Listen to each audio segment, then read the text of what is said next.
Bonjour et bienvenue dans ce nouvel épisode de Kiffe ton accouchement, le podcast qui dégomme les clichés sur l'accouchement. Cette semaine, je reçois Clotilde qui, après avoir eu une césarienne à la maternité, a accouché à domicile avec une sage-femme pour son deuxième et a accouché de ses jumeaux toute seule à domicile. Elle vous partage son cheminement, pourquoi est-ce qu'elle a décidé d'accoucher chez elle, comment l'équipe médicale voit la grossesse gémellaire et évidemment, elle va vous partager le récit de son accouchement. Bonjour Clotilde et bienvenue dans ce nouvel épisode de podcast. Bonjour Amandine. Je suis ravie de t'accueillir, ravie que tu puisses me repartager le récit de ton accouchement. Est-ce que tu peux commencer par déjà te présenter rapidement? Oui, je m'appelle Clotilde, j'ai 31 ans et je suis maman de 4 enfants, dont des jumeaux de 10 mois qui sont nés en janvier à la maison. Donc là, tu vas nous partager justement le récit de ton dernier accouchement de jumeaux à domicile. C'est ça. Avant de commencer, est-ce que tu pourrais juste déjà nous dire comment se sont passés tes deux premiers accouchements? Parce que j'imagine que tu n'as pas fait ce choix comme ça en te levant un matin en te disant, tiens, on va tenter d'accoucher à la maison. Du coup, voilà, quelle est ton histoire par rapport à tes deux premiers accouchements? Alors ça a été tout un cheminement en fait. Le premier accouchement, donc c'était en 2013. La naissance de mon fils Eli a été programmée par césarienne en fait parce que c'était un siège et que ben voilà, pour une prime il part, un siège on fait pas tout simplement. Et à l'époque, j'étais jeune, j'étais peu soutenue, pas informée et pas habituée à aller chercher l'information ailleurs. Donc, je me suis laissée porter par le truc. Donc, sur le plan médical, tout s'est royalement bien passé, vu que j'avais mon conjoint qui était là. Voilà, j'ai pas eu de complications ou quoi que ce soit. Et, par contre, sur le plan émotionnel et par rapport à l'attachement avec mon fils aîné, etc., ça a été une autre paire de manches. Voilà, donc la mise en place de l'allaitement qui a été compliquée et je le dis encore aujourd'hui, on se répare. Et est-ce que cette prise de conscience par rapport aux difficultés que tu as eues de lien d'attachement, d'allaitement, est-ce que tu en as pris conscience tout de suite ou est-ce qu'il t'a fallu du cheminement, des connaissances pour faire le lien et te dire, ah, peut-être que c'est lié à ma césarienne? Il m'a fallu du temps et puis clairement, c'est pas dans le milieu médical que j'ai eu les réponses. Alors, je me souviens plus très bien comment je suis tombée.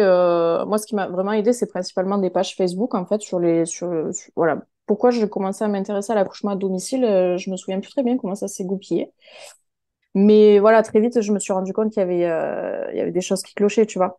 Euh, je me sentais pas pleinement mère. Enfin, il y avait un gros syndrome de l'imposteur. Bon, après, on y croit pas, mais sur le plan émotionnel aussi, il y a beaucoup de choses qui se retranscrivaient sur le plan physique, avec notamment une acné très présente. Enfin, voilà, il y avait plein de choses, si tu veux, qui faisaient que mon corps, on m'avait fait croire qu'il était défaillant. Donc, je continuais à le croire. C'est vrai que c'est souvent effectivement le vécu des femmes qui ont eu des accouchements médicalisés, cette impression que finalement c'était notre corps qui était défaillant alors que bah, pas du tout en fait. Et le problème, c'est que ça conditionne aussi notre place en tant que mère. Mm. Alors, arrivent à passer au-delà de ça, et c'est tant mieux, mais c'est encore plus important pour un premier enfant, je trouve, c'est qu'on nous fait croire que notre corps est défaillant au moment où on en a le plus besoin, en fait. Mm. Donc, comment avoir confiance après en nous-mêmes pour éduquer un enfant, pour le comprendre, alors que nous-mêmes, on nous fait croire qu'on n'arrive pas à se comprendre nous-mêmes, tu vois. Donc, ouais, ça a été tout un cheminement et tout un réapprentissage. Et mes accouchements suivants m'ont rendue meilleure mère pour mon premier garçon. Parce que voilà, on continue à se réparer. Et c'est vrai que ouais, ça a pas été évident. Et ça, voilà, avec les connaissances que j'ai aujourd'hui, je sais pertinemment qu'il y a une cause à effet. Et du coup, quand j'ai appris que j'étais enceinte du deuxième, en plus de ça, bon, coïncidence ou pas, c'était après tout le bins du coco, n'est-ce pas? Donc, quand je voyais les conditions dans lesquelles les femmes ont accouché, qu'elles étaient enfermées avec un masque, seules, enfin, je me suis dit, mais non, mais c'est pas possible, comment on peut laisser faire ça, en fait? Et donc, j'avais déjà cheminé sur le truc. Et puis, je me suis dit, non, mais je veux pas mettre un pied dans ce bazar qui est devenu l'hôpital public, quoi, tu vois. Enfin, je peux pas. En fait, même au début, quand j'ai commencé à cheminer, c'était même pas pour ma propre personne, en fait. C'était vraiment pour mon enfant. Parce qu'on parle souvent de la mère, mais pour le bébé, l'accueil en milieu hospitalier, c'est d'une violence inouïe, je trouve, tu vois. Bon, déjà, entre les produits qu'on balance, les contractions qu'on provoque artificiellement, la mère qu'on met dans dans une position de souffrance qui va aussi créer de la souffrance fétale. Et puis l'arrivée qui est les trois quarts du temps instrumentalisée. Voilà, on va les prendre, on va les frotter. Ils arrivent dans une pièce qui est froide, qui est dénuée de chaleur humaine. Ils vont avoir la lumière dans les yeux. On va les aspirer. Enfin, je trouve ça ultra violent pour un enfant, tu vois. Et je me suis dit non, je peux pas. Voilà, rien que le fait de dire qu'il y avait des mains gantées qui allaient toucher mon bébé, tu vois, ça me. Oh. C'est vrai qu'on n'y pense pas assez souvent aussi à la naissance de notre enfant. On pense souvent aux conditions des femmes, comment elles sont accompagnées, éventuellement les violences obstétricales et tout. Mais c'est vrai que c'est aussi une violence pour nos bébés d'arriver, d'être accueillis par des mains gantées, d'être arrachés à leur mère pour aller faire les soins, tout ça. C'est vrai que bah, forcément, c'est pas anodin. C'est important aussi de le dire, c'est pas forcément toujours catastrophique, ça amène pas forcément à des difficultés d'attachement, tout le monde peut très bien le vivre, mais ça reste quand même, c'est pas anodin en fait. Ouais, c'est pas anodin. Et puis c'est vrai qu'il faut pas oublier qu'ils sont dans un cocon tout chaud, ils sont en sécurité, ils sont dans dans la pénombre, dans la chaleur. Ils ont connu que les battements de cœur et l'odeur de maman. Et d'un seul coup, il y a un surstimuli qui. Enfin, voilà, bon, c'est une des raisons pour lesquelles aussi j'ai fait le choix de l'accouchement à domicile. Donc j'ai commencé à me renseigner là-dessus. J'ai eu la grande chance, enfin, j'ai eu deux grandes chances par rapport à ça. D'une, que mon mari me soutienne pleinement par rapport à ça. Lui, c'était son premier enfant, donc en fait, il connaissait pas et il m'a fait confiance aveuglément. Et la deuxième chance extraordinaire qu'on a eue, c'est qu'on a trouvé une sage-femme pratiquant l'accouchement assisté à domicile qui a accepté notre dossier malgré mon antécédent d'utérus 6-4, n'est-ce pas? Et ça a été un moment formidable parce qu'en fait, elle fait partie de ces vraies femmes sages qui a eu justement la sagesse de maintenir l'espace en fait et de ne pas intervenir.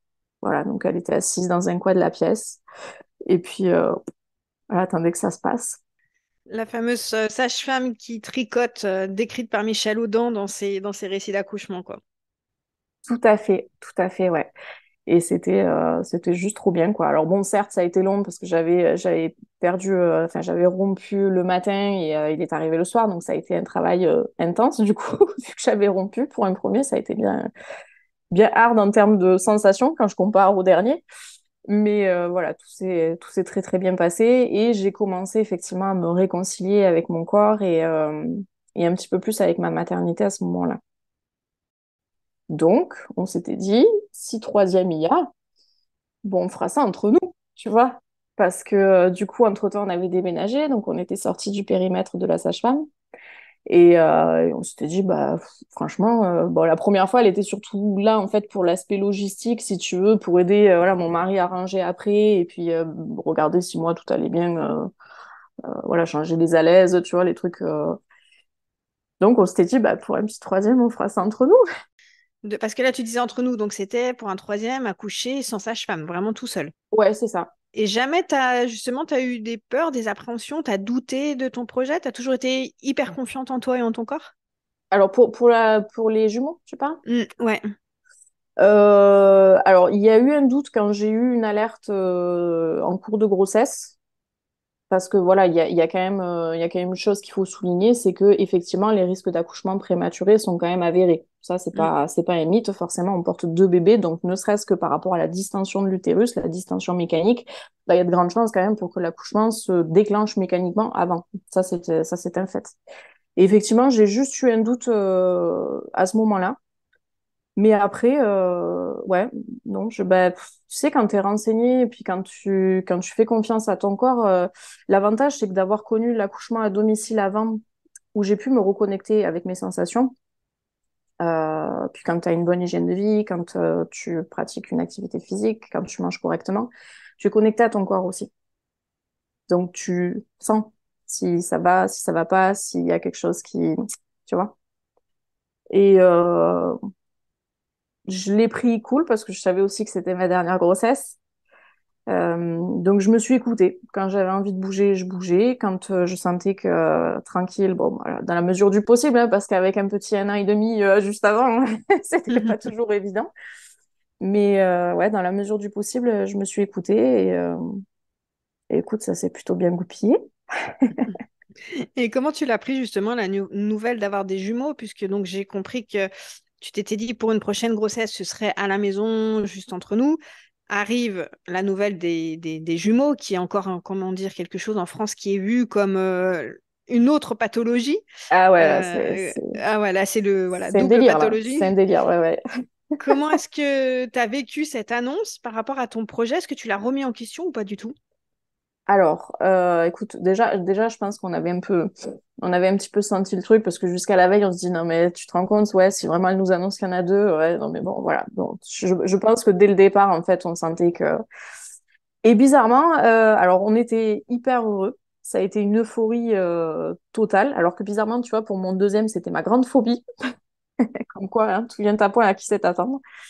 Et là, ouais, ça a été, bah, on a vu ça comme une chance extraordinaire, quoi. C'est avoir des jumeaux, c'est un truc de dingue. Et par contre, ouais, à côté de ça, ça a été la désillusion totale parce que je me suis dit, bah voilà, accouchement à la maison, c'est mort.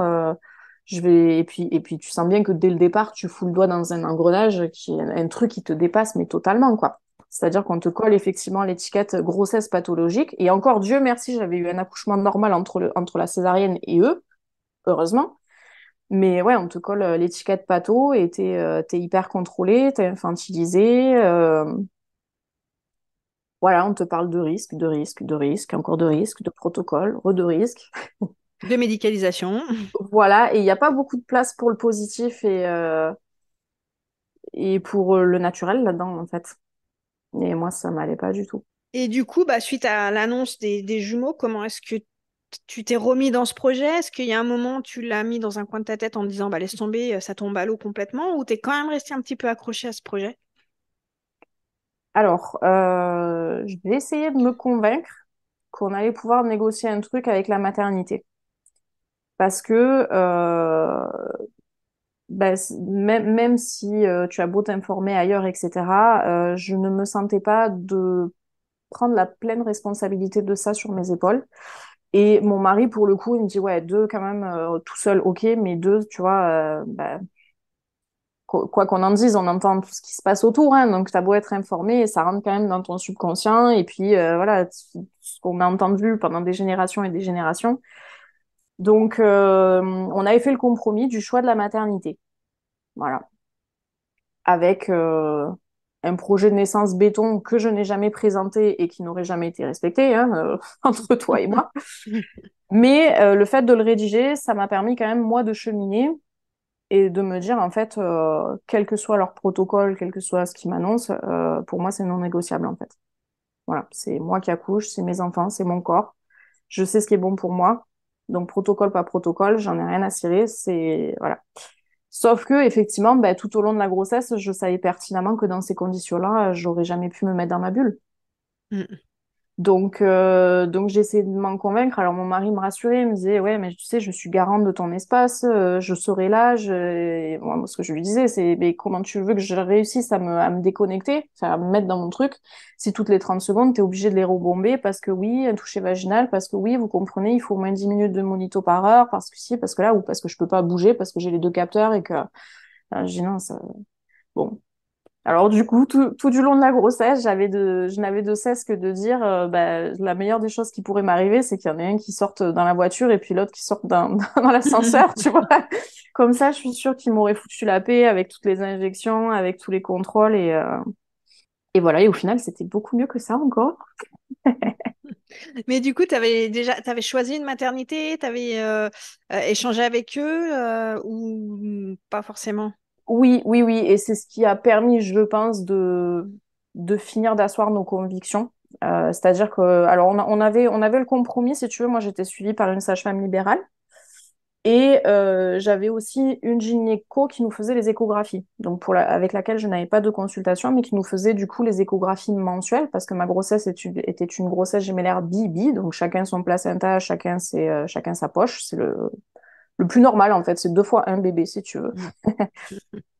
Mm. Et du coup, bah, il a fallu quand même faire l'inscription en maternité, forcément. Donc, la maternité juste à côté de chez nous, c'était pas accepté parce qu'elle est de niveau 2 seulement, je crois. Donc, on dépendait d'Avignon, là où je suis. Et Avignon, c'est quand même à une demi-heure de là où je suis. Donc, on a fait, je sais plus, une ou deux consultations. Alors, la première consultation avec le gynéco, j'y suis allée toute seule et très très mauvais feeling dans le sens où bah, le gynéco c'est un vieux machin chose qui est aux consultations externes et qui ne met même plus un pied dans le service. Donc c'est voilà, hein, en gros t'es un numéro, écarte les jambes, machin, fais ce que j'ai à faire et puis voilà. C'était pas très très positif.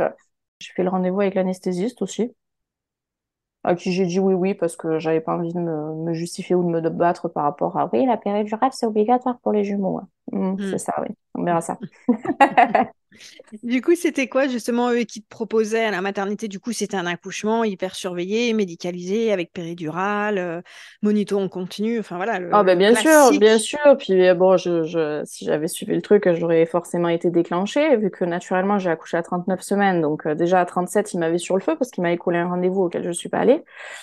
Et puis ouais, c'était un truc avec péridurale obligatoire, accouchement au bloc, histoire d'être en sécurité. T'avais au moins, alors je sais plus exactement parce que j'en ai même pas discuté, tu vois, je m'en contrefoutais un petit peu.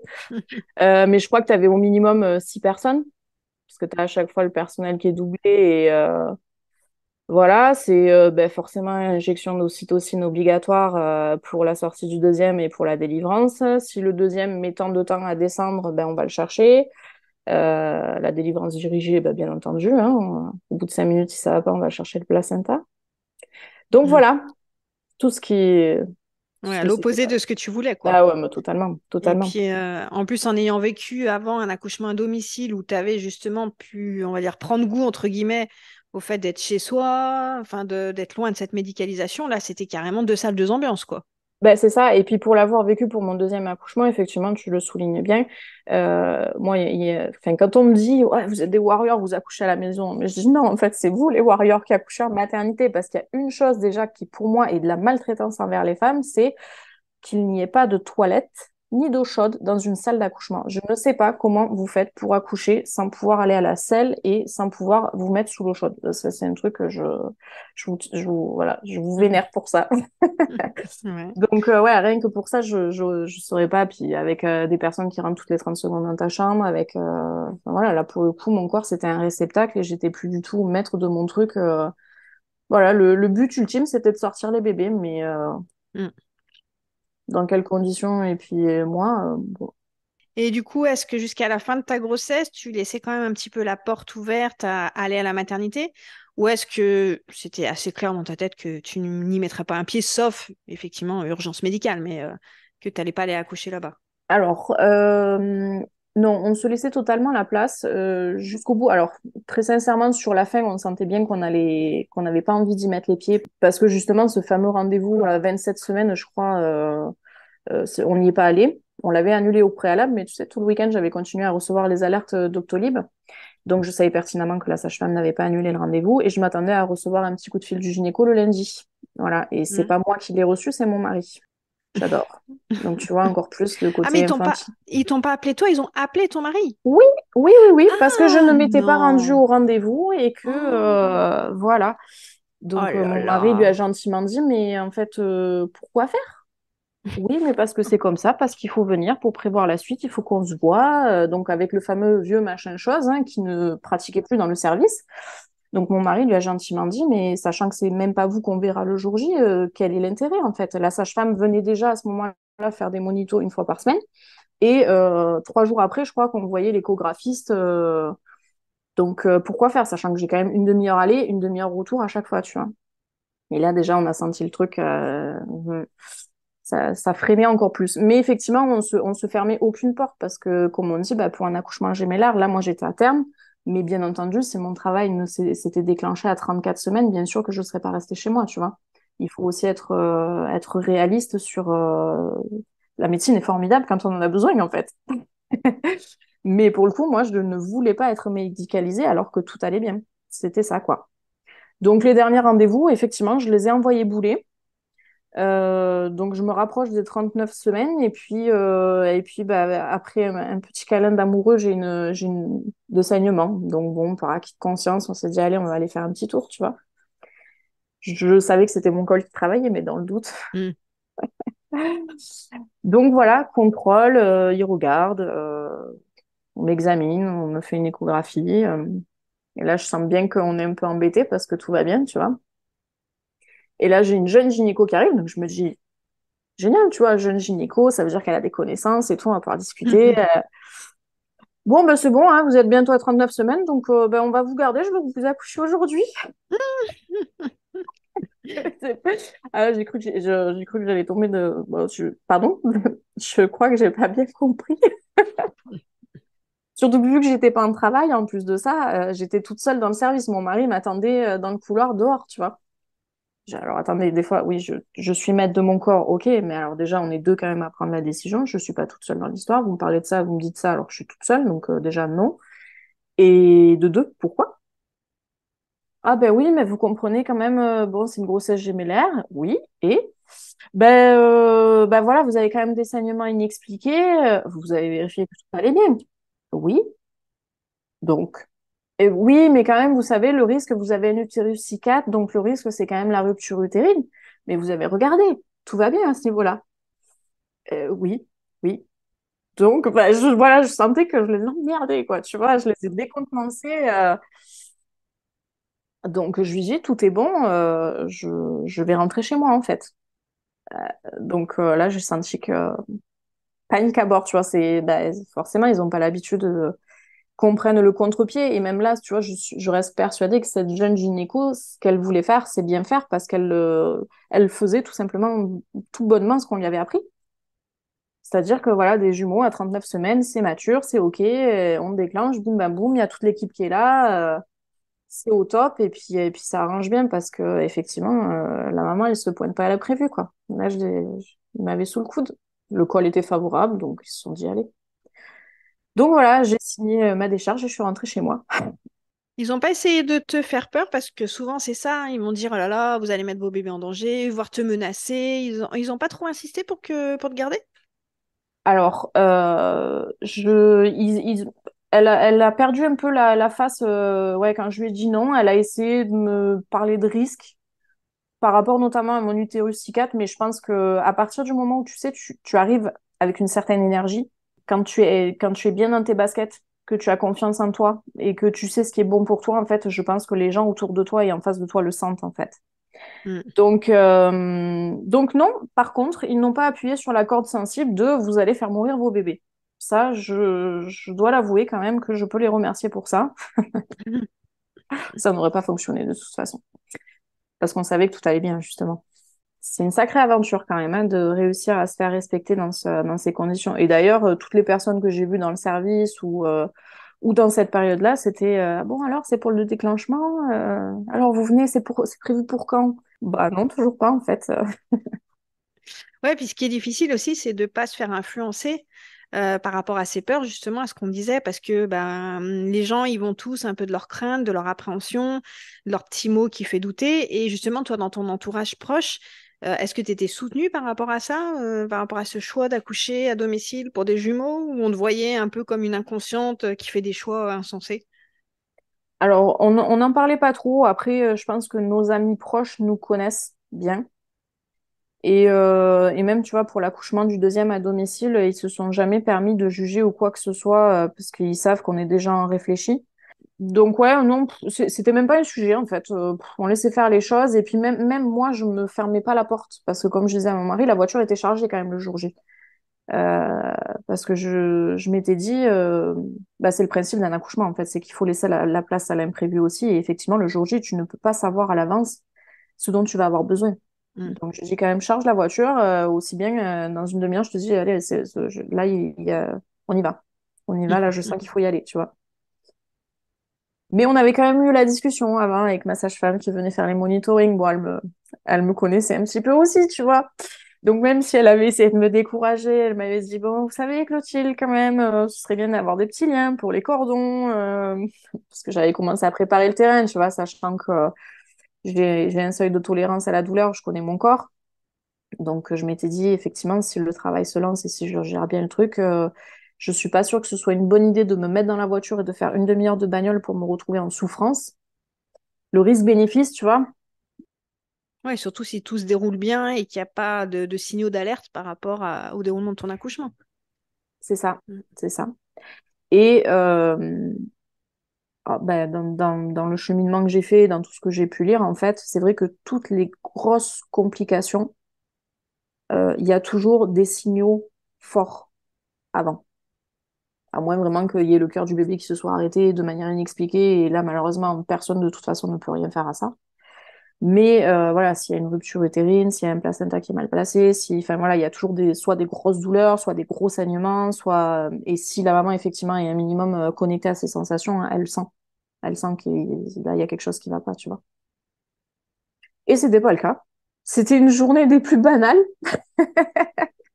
Alors attends, avant de me raconter le récit de ton accouchement, je vais réouvrir mon chat qui est derrière la porte et qui gratte. Et ensuite, tu vas pouvoir me raconter cette journée. À croire qu'il le fait exprès. À chaque fois que j'enregistre, il sort et il rentre. Donc quasiment tous mes épisodes de podcast, je leur dis, attendez, je vais ouvrir au chat. Du coup, tu me disais, donc c'était une journée banale. Ouais, c'était une journée banale. Donc on est rentré de la maternité la veille. On s'est fait un bon petit repas le soir en famille. On s'est couché plutôt tard d'ailleurs, vu que notre copain qui gardait notre petit deuxième nous l'avait ramené tard. Et puis bah, au final, le lendemain, tout le monde a fait la grasse mat, tu vois. Et on s'est levé, il y avait un beau soleil d'hiver, fait vraiment une super journée. J'ai étendu mon linge dans ma chambre, tu vois, en me levant. Je sens voilà quelques contractions, mais bon, rien de. Je m'attendais d'ailleurs à avoir des alertes dans la nuit, tu vois, à sentir des choses, vu qu'on m'avait quand même un peu trifouillé le col, tu vois. Et puis bah, au final, la nuit, j'ai dormi, mais comme une masse. C'était la dernière d'ailleurs. Et puis voilà, ça s'est mis en place tout doucement. Et bon, j'ai mon mari, ça se pourrait bien quand même que ce soit pour aujourd'hui, hein. Il me dit, ah bon? Je dis, bah écoute, ouais, je sens que ça descend un peu plus, quoi, ça pique un petit peu plus. Et puis effectivement, sur les coups de ouais, 11h, 11h30, je crois, je dis, bon, il faudrait peut-être rappeler le copain pour qu'il vienne rechercher Aimé. Du coup, on a blagué pas mal là-dessus en se disant, bah, hier c'était l'entraînement, et aujourd'hui c'est le jour J, tu vois. Voilà, donc il est venu chercher Aimé. Et bon, j'avais des contractions, tu vois, j'arrivais encore à discuter. Bon, je commençais à souffler un petit peu, mais c'était tranquille. Et juste avant qu'il parte, donc je crois qu'il est parti sur le coup de midi, midi et demi, si mes souvenirs sont bons. Je lui ai dit, bon, je vais me mettre dans ma chambre, tu vois, je commençais à avoir froid et tu sais, le fameux voile, voilà, quand tu commences à avoir le besoin de t'isoler et que la conscience commence à se modifier un petit peu. Donc, je suis allée me mettre dans ma chambre, bien sûr, toujours très froid, donc sous les couvertures. Sur le côté, un peu à quatre pattes, et puis bon, mais j'avais pas l'impression que c'était hyper régulier, tu vois, c'était ouais, 5 minutes, 15 minutes, 13 minutes, ça me paraissait pas, bon, je m'étais dit, ah, si ça commence comme ça, on en a pour des plombs, tu vois. Et puis, bon, vu que j'avais froid et que j'arrivais pas à me réchauffer, ben, miracle, je suis allée me mettre sous la douche bouillante. Ah, ouais, tous mes accouchements ont été quand même marqués par ce besoin de d'eau chaude. Mm. C'est formidable. Et je suis restée un certain temps debout, voilà, balancée avec mon bidon dans les mains, sous l'eau chaude. Donc j'ai fait un ou deux allers-retours comme ça, je crois, entre la salle de bain et ma chambre. Donc j'avais mon mari qui était là quand j'avais besoin, tu vois, à me tendre un verre d'eau, mais presque il m'a pas parlé, il avait tout, chat. Il avait tout préparé dans le salon, il avait mis la musique, il avait mis les bougies et tout, je n'ai jamais mis un pied. Bon, par contre, il avait mis le thermostat à fond, donc ça, c'était cool. Euh, donc voilà, j'ai géré mon truc toute seule, en fait, en m'écoutant. Et puis, à un moment donné, donc j'étais à quatre pattes sur mon lit avec mon ballon, parce que bah, forcément, être à quatre pattes, ça fait mal au poignet, tu vois. Et je commençais à me dire, mais pourquoi tu fais ça? Mais t'es vraiment trop couillon. Et une césarienne, et c'était fini, et on n'en parlait plus. Et pourquoi tu t'infliges ça? Et là, dans ma tête, je me suis dit, mais quoi? Attends, déjà, désespérance? Je dis, c'est pas possible. Et en fait, si, j'ai eu une ou deux contractions qui m'ont obligée à aller vomir. Et en fait, je suis restée dans les toilettes. Voilà, j'étais bien à cet endroit-là. Forcément, vu que mon mari avait boosté le thermostat à 28, je crois, c'est le seul endroit qui est au-dessus des escaliers de l'entrée, donc qui est frais Mm. en travertin, tu vois. Et en fait, je suis restée là. Donc, il a émis une petite bougie qui sent bon pour les odeurs de vomito. La petite Donc, délicatesse. c'est ça. Donc, c'était vraiment une ambiance intime. J'avais mon petit tabouret devant avec mon à l'aise. Et, euh, et une chose qui avait, je pense, bloqué mon deuxième accouchement, c'est que tout au long du travail, en fait, alors au début, j'allais faire pipi régulièrement. Et en fin de travail, je ne sentais plus que j'avais envie d'uriner. Et je pense que ce qui a freiné l'arrivée d'Aimé, c'est que j'avais la vessie pleine et que, voilà, à partir du moment où la sage-femme était arrivée, tu vois, elle m'avait dit, est-ce que tu as pensé à vider ta vessie? J'y suis allée, là, je sentais que, voilà, d'un seul coup, intensité fois 10 et une demi-heure après, elle était là. Donc, c'est quelque chose que j'avais gardé en mémoire quand même. Et du coup, quand j'étais sur les toilettes, vraiment, j'essayais de relâcher et je visualisais, tu vois, le fait qu'il faille pas, parce qu'inconsciemment, quand on a mal quelque part, des fois, ou qu'on sent que, ben, on a tendance à retenir et c'est plus délétère qu'autre Mm. chose. Donc là, j'essayais vraiment d'avoir cette image de, voilà, je m'ouvre, je relâche, je souffle pour aider vers le bas. Et puis, bah, au final, contraction un petit peu plus intense. Alors, je m'étais contrôlée quand même, tu vois. Ouais, on est quand même formaté, hein, mais pour regarder un petit peu où ça Mm. en était. Et j'étais à peu près à 6 dans ce que j'avais contrôlé. Contraction d'après, bim, la poche des os qui éclate. Et la contraction d'après, donc là, j'ai dit à mon mari, bah, il est là, quoi. Il est là, il arrive. Donc, il est parti vite chercher une serviette. Il était assis en face de moi. Et la contraction d'après, il était dehors, quoi. Il est sorti comme une flèche. J'ai même pas poussé. Enfin, c'est mon corps qui a voilà, quand Mm. même besoin assouvi en fait. Et bah, vu qu'il a été emporté par ses os, en fait, j'ai même pas poussé. Et tu sais, on voit d'habitude les bébés qui descendent doucement, la tête qui passe, et Mm. puis les épaules. Au final, non, il est parfait. Il est sorti tellement vite que d'ailleurs, j'ai tout juste eu le temps de le rattraper en me levant. Sa tête a légèrement heurté la cuvette des toilettes. Et voilà, là, je l'ai pris contre moi et ce sentiment indescriptible de me dire, on l'a fait, quoi. On l'a fait, il est là, il pleure, Tout va tout va bien. bien. Et tout va bien, on est dans la pénombre. Et là, je vois mon mari en face qui éclate de joie en sanglots. Enfin, après coup, il me disait, mais je me suis pris c'est une vague de chaleur dans la gueule, c'est le cas de le dire. Et c'était ouais, c'était formidable. Et même, tu vois, un souvenir qui m'a marqué, que j'ai pas connu du coup pour mon deuxième, parce qu'il est né dans l'eau, c'est l'odeur, Mhm. le parfum.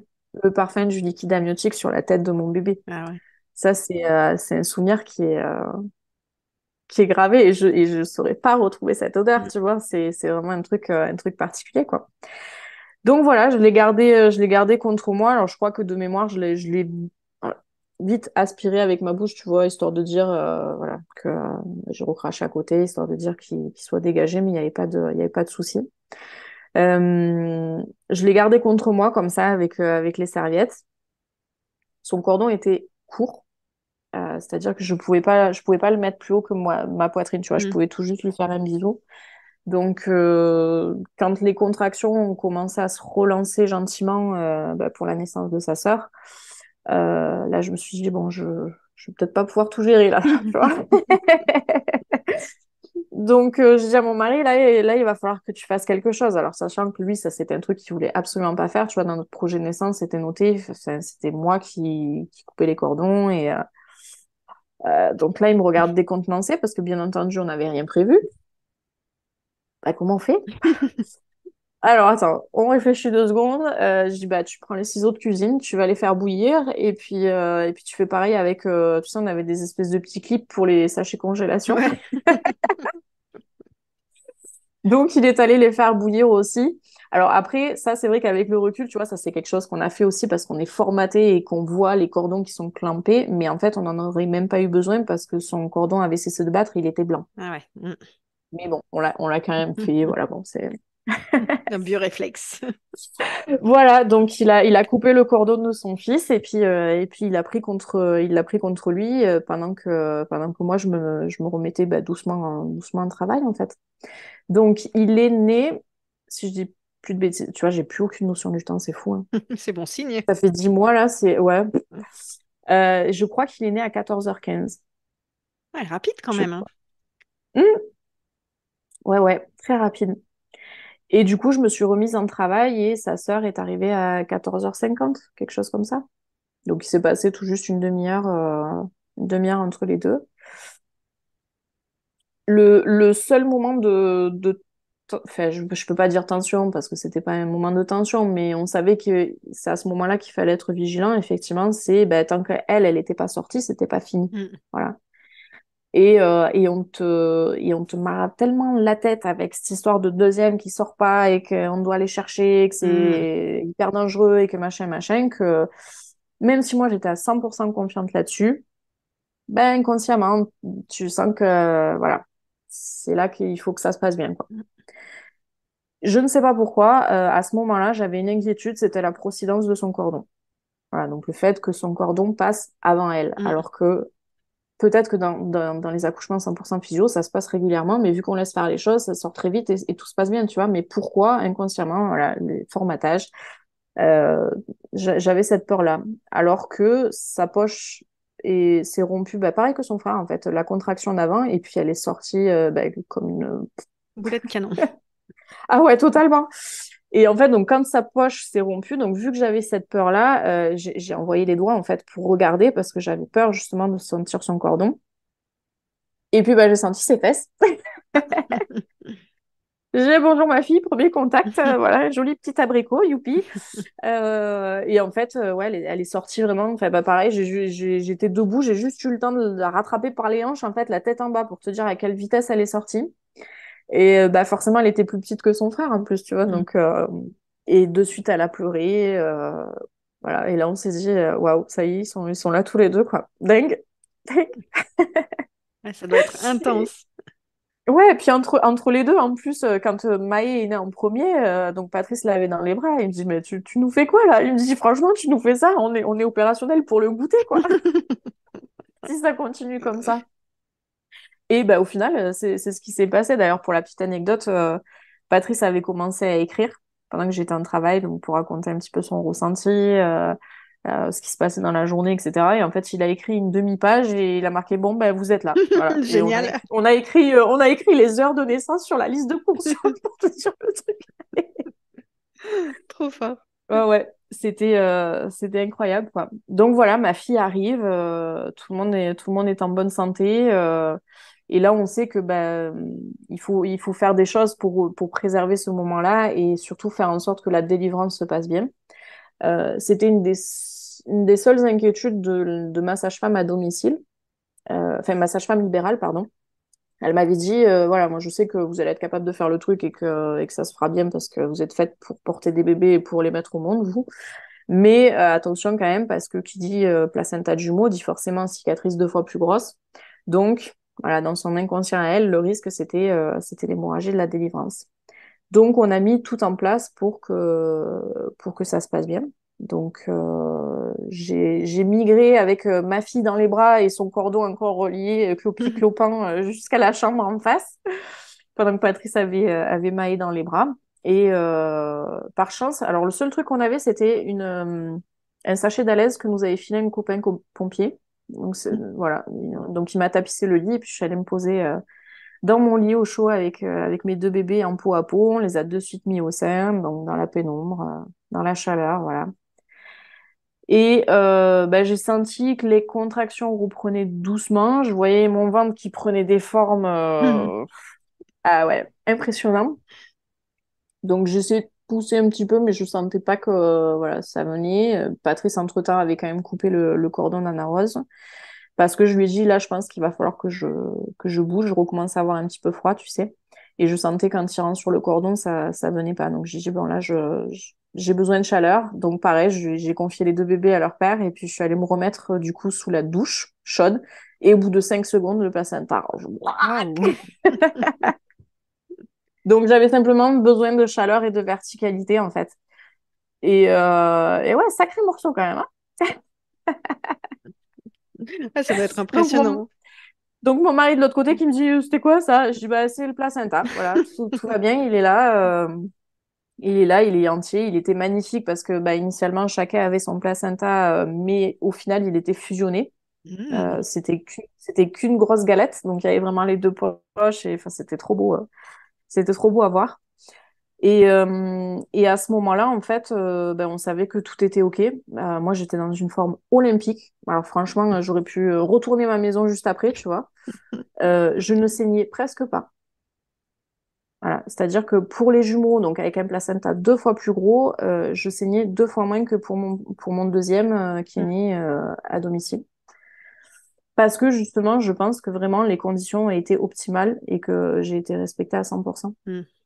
Et ça, je suis convaincue que, voilà, après, avec ce que j'ai appris, avec la transmission de Michel Audin, de Liliana Lamers, voilà, je sais aujourd'hui que effectivement les conditions étaient optimales et que le fait d'avoir géré ça en petit mammifère terré dans le noir dans ma Mhm. chambre Ah bah ça aide, hein, c'est sûr. Hein.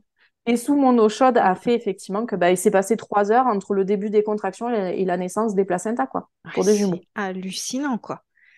Et dans une simplicité, quand on t'écoute, c'est vraiment deux lettres à la poste, quoi. Ben, c'est ça, c'est ça. Et en fait, je pense que nous, quand on nous dit, waouh, mais le truc de malade et tout, et c'est, en fait, un événement incroyablement banal. C'est ce que j'ai dit, en fait. On a laissé faire les choses et ouais, c'était une banalité. C'est comme si voilà, Hmm. ça devait se faire, ça se Ouais. fait, et puis, ouais. Hmm. Et j'ai une question, tu le savais que ta fille était en siège ou elle s'est retournée en fait pendant l'accouchement? Parce que c'est souvent ce qu'on Mm. dit, le premier tête en bas, le deuxième, il y a un risque qu'il se retourne et tout ça. Non, je le savais. Elle était en siège. Bon, après, il y a toujours effectivement des chances pour qu'ils se retournent une fois qu'ils ont un petit peu plus la place. Mais effectivement, elle était en siège. Et bah, ce qu'on te dit, sur un accouchement en siège, ce qu'il faut faire, c'est que on ne doit pas toucher le bébé. Donc, on doit le laisser s'engager, on doit le laisser descendre. Sauf que bah, c'est ce que je voulais faire, sauf qu'en fait, je sentais qu'elle descendait tellement vite que j'avais été obligée de mettre ma Mm. main enfin, pour la retenir, pour la freiner, parce que sinon, je j'aurais pas eu le temps de la rattraper, Ouais. clairement. Comme quoi. Voilà. Et puis, bah, donc une fois que je l'ai eu délivré, une fois que Patrice a eu rangé un petit peu, nettoyé, tout ça, donc j'étais sous la douche, moi encore, sous l'eau chaude. Et là, on s'est dit, bon, bah, qu'est-ce qu'on fait, quoi? Qu'est-ce qu'on fait? Et par acquis de conscience, on va dire, pour se mettre en sécurité non médicale, mais administrative, euh, on a fait le choix, en fait, d'appeler le SAMU. Avec le recul aujourd'hui, c'est pas quelque chose que je referais. Mm. Mais voilà, c'était une des conditions pour pas être enquiquinée par la suite. J'avais pas envie d'avoir à me justifier, j'avais pas envie d'être voilà. Et puis on entend quand même des histoires sordides, même si je sais que aujourd'hui c'est fondé sur autre chose. J'avais pas envie qu'on m'enquiquine. Mm.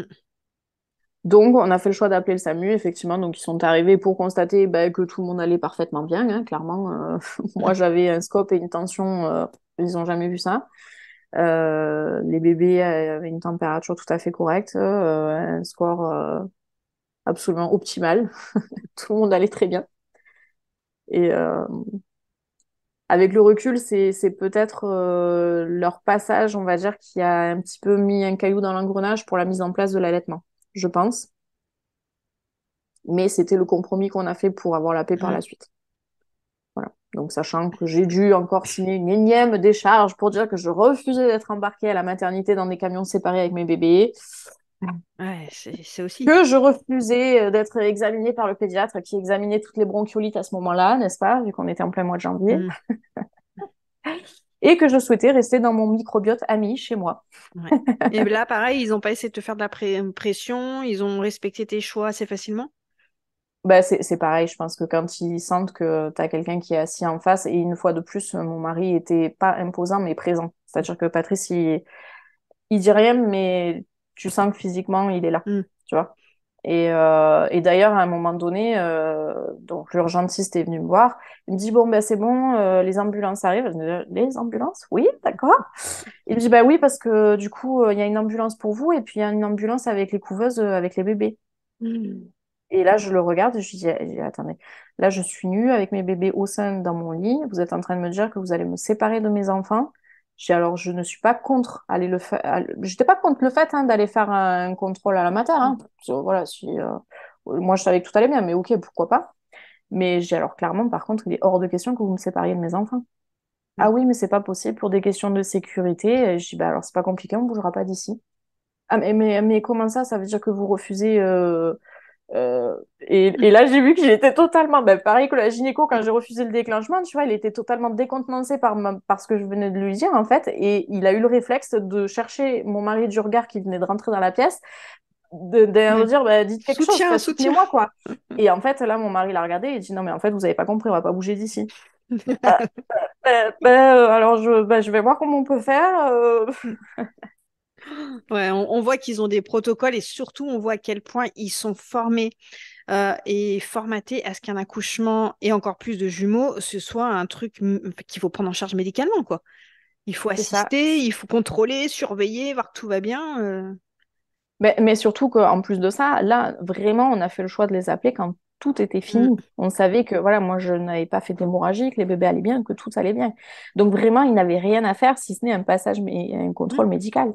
Mais vu qu'ils sont formés, effectivement, à être dans l'action, mm. bah, le fait d'arriver et de servir à rien, en gros, ça, Ouais. ça a totalement perturbé le truc, Mm. quoi. Et alors, le modérateur, c'était un pédiatre sur Cavaillon, je crois, ou un gynéco sur Cavaillon, mais alors, il était dans tous ses états. Il était dans tous ses états, le type. Non, mais ça va pas, mais un accouchement gémellaire à domicile, mais c'est n'importe quoi, mais c'est interdit, et les bébés, et le risque, et l'alimentation, et... Ouais. Ouais, ils n'arrivent pas à croire que ça peut bien se passer. Ça montre à quel point ils sont formatés à la pathologie et au risque. Mais en même temps, ça fait combien de décennies Oui, tout à qu'on fait. n'a pas laissé un accouchement Mm. gémellaire se passer... Ouais, non, mais c'est sûr, hein. Et même, Si tout va bien, c'est toujours pareil, si tout va Mm, bien. mm, mm. Et même à la maternité, parce qu'on pourrait dire aux femmes, venez à la maternité, vous accouchez quand même sans péridurale, enfin voilà, mais même à la Mm. maternité, c'est pas possible, c'est forcément médicalisé avec une péridurale au cas où. Ben, parce que effectivement, eux, leur vision des choses, c'est on vous. Alors, ils disent pas on vous impose parce que soi-disant c'est pas obligatoire, mais nous vous conseillons fortement la péridurale justement pour agir en cas de mauvaise présentation du deuxième ou en cas d'hémorragie de la délivrance. Mais ils s'en rendent pas compte en fait qu'en voulant prévenir Mm, les risques, hein, ils en provoquent d'autres. Parce que qui dit pose de péridurale dit problème de mobilisation et d'autres choses aussi qui en découlent pour la maman. Et puis, moi, quand même, elle me disait, ma sage-femme libérale, elle me dit, oui, mais quand même, Clotilde, la deuxième, la sortie de la deuxième, un siège, machin. Je dis, mais, et je lui dis, comment voulez-vous que la deuxième, elle sorte si tu es sous péridurale, les quatre fers en l'air, mm, avec une péridurale où tu n'as aucune sensation? J'ai dit, comment tu veux que le deuxième y sorte? Bien entendu, si t'es médicalisé, ils sont obligés d'aller le chercher les trois quarts du temps. mm. Ah bah oui. Moi, quand j'ai Mm. quand j'ai commencé à poser des questions sur les groupes gémellaires et que j'ai vu les descriptions d'accouchement, mais je me suis dit, mais au secours, quoi. Au secours, enfin, je me reconnais pas là-dedans, c'est juste pas possible, quoi. Il est hors de question qu'un gynéco mette son bras dans mon utérus pour aller chercher mon bébé, quoi. Mm. Ouais. Mais tu vois, ça me fait penser dans un autre registre, justement, pour souvent les femmes, quand elles accouchent à domicile, et que c'est un peu inopiné, qu'elles n'avaient pas forcément prévu d'accoucher à domicile, elles appellent le SAMU dès que le bébé est sorti. Et que bah, le Ouais, fait que le SAMU arrive, qu'ils viennent, ils sont stressés et tout, hop, hémorragie de la délivrance. Et on leur c'est dit, ça, bah tu vois, bah si t'avais été à la maternité. Mais non, en fait, c'était juste si les pompiers étaient arrivés après la délivrance, c'est il n'y ça. aurait pas eu d'hémorragie. Mais le fait qu'ils viennent, qu'ils soient stressés, qu'ils examinent et tout, ça vient foutre le bordel. Et tout stress d'ailleurs, hein, parce que j'ai eu le témoignage de certains de mes abonnés, d'une abonnée notamment qui me disait que elle était accompagnée d'une sage-femme. Par contre, la sage-femme, alors je sais plus très bien comment ça s'est passé, elle a eu un petit peu de mal à atterrir et à attraper son bébé en fait, parce qu'il y a des femmes qui mettent quelques minutes Hmm. à rencontrer cet enfant justement et à le prendre contre elle. Et la sage-femme, en fait, a attrapé son bébé et l'a donné au papa ou l'a posé sur elle, mais tourné vers le papa, en fait. Et ça, voilà, ça a perturbé le truc et bim, hémorragie, tu vois. Donc, c'est pas parce qu'on a un accouchement à domicile et soi-disant accompagné par une sage-femme Mm. que ça peut aussi se passer de manière physiologique. Et le moindre petit engrenage euh, peut, peut rouiller la machine. Moi, comme je te dis, hein, je pense que si l'allaitement a mis un petit peu de temps à se mettre en place, c'est justement parce que j'ai été perturbée avec mes bébés dans cette Mm. première heure. Mm. Alors, j'ai pas été perturbée de manière négative, tu vois, c'était pas, j'ai pas été traumatisée, j'ai pas eu besoin de me battre, mais mine de rien, on m'a sollicité, on m'a beaucoup parlé, et puis pendant ce temps-là, j'étais pas concentrée sur mes bébés, tu vois. Avec l'urgentiste qui venait monter la couverture toutes les 30 secondes sur la tête de mon bébé en lui disant oui, il faut pas qu'il ait froid de la tête. Hein. Mm. Je dis, mais il est contre moi en peau à peau Mm. avec une couverture, il peut pas avoir froid. Ouais. Tu vois, ce genre de truc, Mm. quoi. Ouais, ouais, ça doit être tellement agaçant. Avec leur pétain de bonnet aussi. Ouais. Du coup, ben, merci déjà pour ce chouette récit, parce que si on continue à papoter, on va discuter jusqu'à demain. Je- Oui. juste pour finir un petit peu cet épisode, est-ce que tu aurais un conseil à donner à une femme enceinte, là, qui serait enceinte de jumeaux, alors qui fait le choix d'accoucher à la maternité, parce que on va pas dire à toutes les femmes d'accoucher à domicile, mais qu'est-ce que tu pourrais C'est pas ce que je conseille. tu pourrais lui donner quoi justement comme conseil pour qu'elle arrive quand même à avoir un accouchement pas hyper médicalisé à la maternité? Alors, déjà, tout est à remettre dans son contexte, c'est-à-dire que quel est le stade de la grossesse, quel est le type de grossesse, déjà, parce que voilà, toutes les grossesses gémellaires ne se valent pas non plus. Et si tout va bien, effectivement, il faut pas qu'elle se laisse faire. Les protocoles ne peuvent en aucun cas euh, passer au-dessus de Mm. son consentement. Voilà, on aura beau lui dire tout ce qu'elle veut, mais effectivement, après, si on met un pied à la maternité, il faut se mettre dans l'état d'esprit que forcément, il y aura des compromis à trouver. Mm.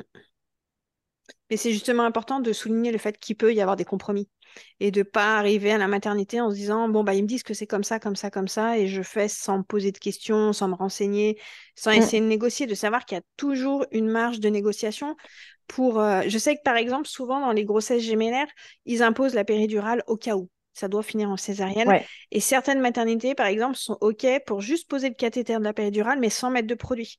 Comme ça, la femme, Mm. elle est libre de ses mouvements. Eux, le cathéter est posé. S'il y a une urgence, ils peuvent intervenir rapidement. Et des fois, ça peut être des petits ajustements comme ça qui permettent ben, voilà, de garder quand même un petit peu le contrôle de son accouchement sans tomber dans cette hyper médicalisation systématique. C'est ça. C'est ça, c'est essayer de trouver le compromis. Après, moi, en soi, comme je dis souvent, hein, je conseille pas forcément de faire comme moi. Si on fait comme moi, c'est qu'il faut être préparé et il faut que ce soit un choix délibéré. C'est prendre le choix, faire le choix de sa pleine responsabilité. Par contre, ce qui me met foncièrement en colère, c'est qu'aujourd'hui en France, on n'a pas le choix, justement. On est obligé de choisir soit un extrême, soit l'autre. C'est-à-dire que soit je fais le choix presque marginal d'enfanter chez moi sans personne, voilà. Ou alors j'ai le choix de mettre un pied à la maternité et de plus du tout contrôler ce qui va se passer pour moi ou pour mes enfants. Et ça, c'est pas possible. Ça, c'est pas possible. Aujourd'hui, on aura beau vous dire tout ce qu'on veut sur les protocoles, sur ci, sur mi, on n'a pas le choix. Non, c'est la maman qui a toujours le dernier mot. Mm.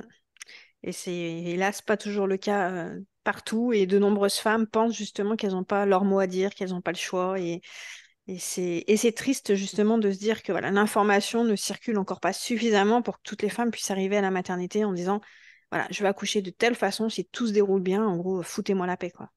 Mais parce que même eux ne Hmm, savent pas, en c'est fait. sûr. C'est-à-dire que là, moi, enfin, je reviens rapidement dessus, mais quand j'attendais les jumeaux, du coup, ayant une formation scientifique, ben, j'ai cherché les écrits scientifiques, j'ai cherché les études à ce sujet-là. Bah, il y a très peu, il y a très Hmm, peu de littérature scientifique en fait sur le sujet. Donc, on continue à véhiculer des trucs par rapport à des protocoles ou par rapport à des études qui ont été faites, mais juste des études de cas, tu vois. C'est comme l'histoire de le col doit se dilater tous les 1 centimètre par heure parce que on a étudié des femmes et que c'est en moyenne. Mais non, en fait, ça marche pas comme ça. Ça marche pas comme ça. Voilà. Donc aujourd'hui, je milite. pour que l'information se démocratise un petit peu autour de la grossesse gémellaire. J'espère que les mentalités vont évoluer petit à petit. Mm. Bah écoute, j'espère que cet épisode va voyager un maximum et justement pouvoir permettre à un maximum de femmes de voir l'accouchement gémellaire autrement que tout de suite sous le prisme de l'accouchement pathologique et compliqué, quoi. C'est ça. Donc après, comme je dis souvent, hein, je ne suis pas contre la médecine. Tout est à prendre en considération, c'est-à-dire que s'il y a des problèmes médicaux, ben, bien entendu que la médecine a toute sa place. Si l'accouchement est prématuré aussi, la médecine est formidable à ce stade-là. Mais effectivement, si tout va bien, faut pas se laisser faire. Faut pas se laisser faire. Et pour que ça aille bien, d'ailleurs, il y a des choses à mettre en place en amont. Donc avec l'alimentation, avec l'activité physique, avec une bonne hygiène de vie, on peut très bien avoir une grossesse gémellaire qui se passe très bien jusqu'au bout et sans aucun souci. Sans que la grossesse soit aussi effectivement hyper surveillée, hyper médicalisée, comme c'est souvent le cas. En tout cas, c'est toujours un plaisir de t'écouter, d'écouter enfin, voilà, le déroulement de ton accouchement. Tu le partages avec une telle simplicité, avec une pointe d'humour que franchement, ça donnerait presque envie d'accoucher de jumeaux à la maison, tiens. Mais oui, mais tous les jours, moi ce que je dis, tous les jours, je réaccoucherai. Franchement, je fais ça tous les jours, je te jure. Eh ben merci en tout cas, Clotilde, pour ce chouette récit. C'était un plaisir de t'écouter encore une fois et puis je te dis à bientôt. Bah avec plaisir. C'est quand tu veux, Amandine. Avec plaisir. Bon, tu sais que je suis intarissable sur le sujet, donc Oui, c'est un peu notre problème. Je crois qu'on pourrait faire des épisodes de 8 heures. c'est ça, c'est ça. Allez, je te souhaite une belle Merci, après-midi. toi aussi. Ciao, Ciao. ciao, merci.